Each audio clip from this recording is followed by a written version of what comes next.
Here's the thing. People with no integrity have no problem with accusing you of having no integrity. Hi, I'm James, and this is my take on reality. In this episode, we're going to be talking about Robyn and her attempt to steal joy away from Chritine and try to lock her into a situation she doesn't want to be in. Now, before we get started, I would ask that if you get anything from the channel, that you consider subscribing. It helps the channel out, it helps me out, and hey, who doesn't want to help a brother out? So give me the HBO special down below. I'd really appreciate it. And for those who've already subscribed, thank you.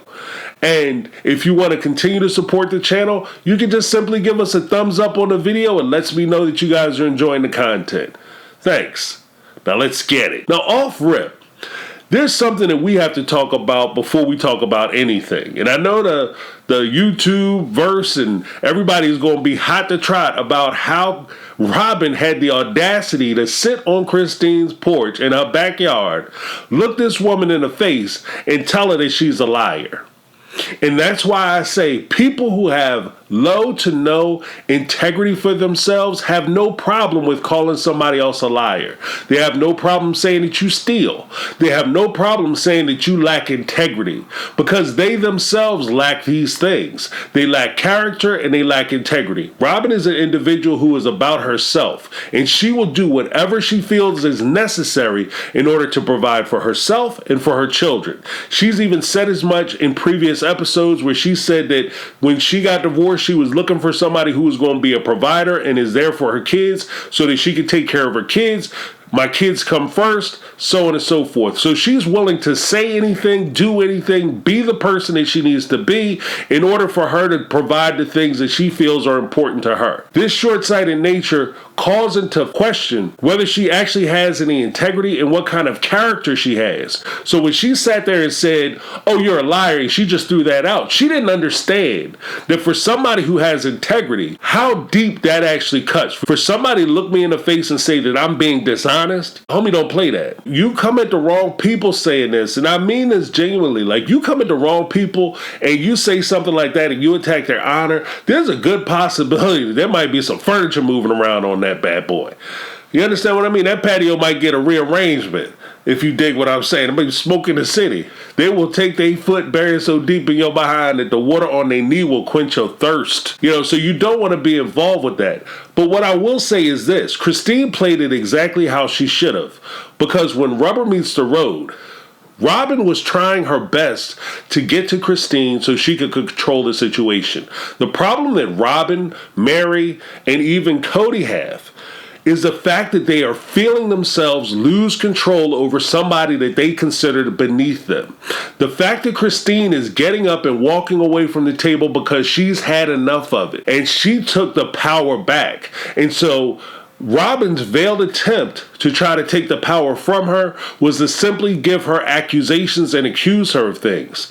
If you really look at it, what did Robyn say? Chritine came out, "We had a problem in Las Vegas, we weren't really getting along." Robyn, no, that's a lie. Hold up now.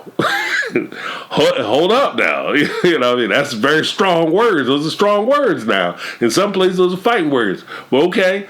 I'm a lie. How did she lie? This is from her experience. And this is the part of the situation where if Chritine wasn't thinking about leaving, or she was kind of on the fence about whether she should stay or she should go, whether she should sell her house, or whether she should actually try to work things out with Kody, this, amongst other things, but this would be an example of exactly why she should leave. You sat there and told me how I feel about my experiences. You tried to invalidate me about things I went through. That is crazy sauce. If somebody does that to you, you have to separate yourself from them immediately. They don't have a firm grasp on reality. And the thing about arguing with crazy people is that from a distance, you can't tell who's who. You can't tell who's crazy and who's not. If you're going to stand there and argue with somebody who is that deluded, that self-absorbed, and that out of this world in the fantasy la-la land, there's nothing you're going to be able to say that's going to convince them that they're wrong. It's a waste of time. If you really take a step back and you look at it, her even engaging in Robyn with the argument, with the cuss out, with the flipping over tables and chairs and, WWE and giving her a rock bottom and the whole nine. It would all go for naught, because when rubber meets the road, Robyn doesn't have the power to stop it. You can be as mad as you want. You can make whatever accusations you want. Kody, Robyn, Meri. You can take whatever position you want. At the end of the day, in a week, Chritine is packing her bags and she's leaving. There's nothing you can do about it.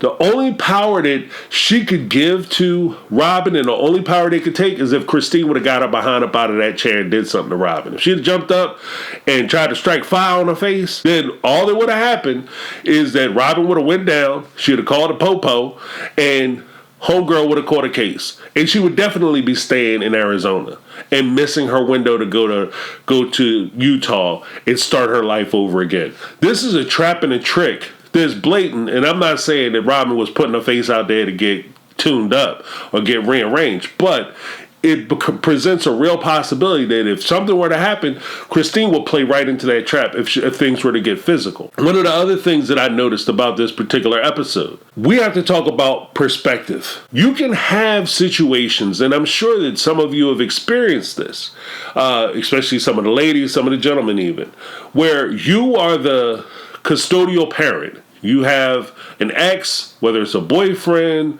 husband, wife, girlfriend, whatever the case may be, and you guys share a child together. Or maybe you're dating somebody in this situation. They have a child with their ex. Their ex leaves the situation. They don't have nothing to do with their child. They abandon their child. They barely talk to them. Maybe they give calls on Christmas, holidays, birthdays, maybe some random ass Tuesday. Who knows? But they have very little to do with the child. They don't provide any money. They don't provide any support. They don't provide any psychological support for the children whatsoever. But then they go and get married, or they start dating somebody else. And with that person's children, whether they had children before or they have children together, that person becomes the most awesome parent and the most wonderful provider ever. All of a sudden, they're mom and dad of the century. They showing up to the PTAs. They go in the Little League, baking cookies, they coaching the teams, they're doing everything possible to be involved with those children. Now, from the perspective of the new wife, new girlfriend, new husband, new boyfriend, this person is an amazing parent. They're an amazing parent, and they're a fantastic partner. They're always there. They're concerned. They're involved. It's amazing how they support their partner. It's just incredible. But from the perspective of the older person, when the new person looks at them and says, I don't understand why you think that he's a bad dad, or why she's a bad mom. To that parent, the older parent, the first parent, they are a bad mom and a bad dad and a bad partner. From Christine's perspective, Kody is a bad father. Kody is a bad husband. From Robyn's perspective, Kody is the bee's knees. He's a fantastic provider. He's there for the kids. He's making sure the kids are taken care of. He's home before sundown. He's always involved with her kids. So to her, Kody is great. And she's having difficulty and trouble understanding why Chritine is having such a problem. She can't see that Kody didn't treat his other wives and his other kids the way he treats her kids. And because he's so magnanimous and so gracious and so generous with her and her children, she can't imagine a reality where he's anything other than what she perceives him to be. From that respect, when Chritine said, me and Kody started falling apart and it was terrible for me in Las Vegas, that's a lie. That's a lie. Why does Robyn say that? Robyn says that because in Vegas, what happened? She got engaged, got married to Kody. She convinced Meri to divorce her, so that way when Robyn stepped in and she became his legal wife, she had assets and she had things to leave to her kids other than the debt she had piled up. She got a little McMansion built over there in that cul-de-sac in Vegas. Then she moved to Arizona and Kody bought her $1 million home. And then he talked about how he was going to give her the biggest lot on Coyote Pass and then build her a little mega mansion out there too. So from her perspective, yeah, Kody is the bee's knees. But at the same time, and this is kind of the trippy part, if you really think about it, what Chritine learned in Vegas was that she wasn't being treated right. See, as human beings, we grow accustomed to things. We can grow accustomed to being mistreated. We can grow accustomed to bad situations. We just adapt and overcome. That's just how we operate as a species. So if something becomes normalized, that's just how it is. That's what we deal with. We just work our way through it. In Christine's case, she wasn't being cared for or tended by her husband. Her kids were being neglected. They weren't being treated properly. And she just said, okay, this is just how married life goes. It's just a sludge. You just kind of work your way through it. You just suffer through it, and that's just it. I'm watching the other wives. Meri, she didn't really have the best relationship with Kody. Janelle didn't have the best relationship with Kody. If anything, they were more like work partners or work buddies. They had more of a situationship than a relationship. So it is what it is. So Chritine just figured this is my little slice of this relationship. But then enter Robyn. And what Chritine got to see was she got to see a fully functional marriage. She got to see a man who she had lived with, who she had kids with. All of a sudden, he became a great husband. He became a great provider. He was worried about the children. He was trying to take care of the children. He had no problem sitting there babysitting his kids, which is ridiculous. He had no problem parenting his children. Whereas with Chritine, if we recall, she had to beg Kody to come down and try to check in on their kids to make sure that they were okay while she went out and worked at night. And Kody refused to do it. He said, "No, I'd rather have a 5-year-old, 10-year-old watch an infant. It's fine. They're good."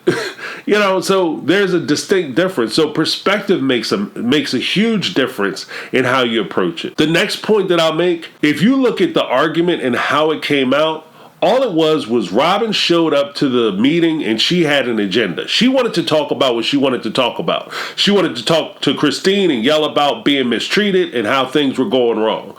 So she showed up and she basically Facebooked the conversation. If you've ever been on Facebook or any social media platform and tried to have the honest discussion with somebody and maybe you have a disagreement, all that happens is the disagreement basically turns into they want to talk about a certain thing and they already have their script laid out on what they want to talk about. And then when you interact with them, they just run their script. And it doesn't matter what you say or what you actually argue or what you actually say. They're going to attribute a bunch of things that you never believed. They're going to say that you said a bunch of things that you never said and that you hold positions that you never had. They want to argue those points because those are the points that they prepared for. A lot of times it comes down to people wanting to re-argue arguments that they already lost, or they want to argue arguments that they never had, but they imagined in their mind it would go a certain way. So they're trying to create a condition that they can argue that argument. Chritine didn't fall into the trap. And by her not falling into the trap, and chasing down that aisle and saying, okay, I'm going to try to go point for point with you and disprove what you're saying because you insulted me. And because she didn't play that game, Robyn sat there and looked stupid, saying that she said something that she clearly didn't say. Nobody came to Robyn's defense. Robyn was there by herself, looking like an idiot. And that's just the way you should approach it. If you're thinking about those type of situations, don't sit there and argue with people who don't matter. If you want to set the direction of your life, don't give other people the keys and don't give other people the power. That's my take. I'm James, and this has been my take on reality. And I'm out. 'Cause I've been living